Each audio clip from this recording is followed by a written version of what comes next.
Hello guys, in today's video I'm going to show you how you can easily fix one earbud not working in your SOUNDCORE LIBERTY 5.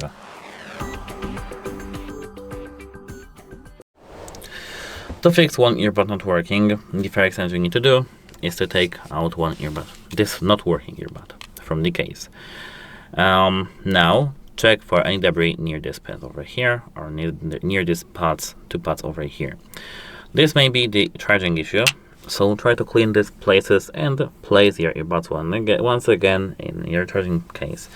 Now go to the left over here and check if these are charging. Take out this one and check if this earbud is charging. If it is, that's nice. But if it still isn't, you need to contact device support. But if it is, that's nice. We need to focus on the not working earbud. If your earbud still isn't working, you need to now perform a factory reset. Open the case and hold this button for 10 seconds to perform a hard reset.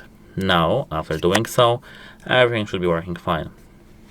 If it isn't, go to the settings, Bluetooth, forget your SOUNDCORE LIBERTY 5, and then power on them back again.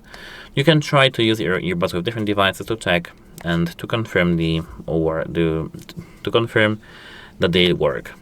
That's it. Hope it helps you and goodbye.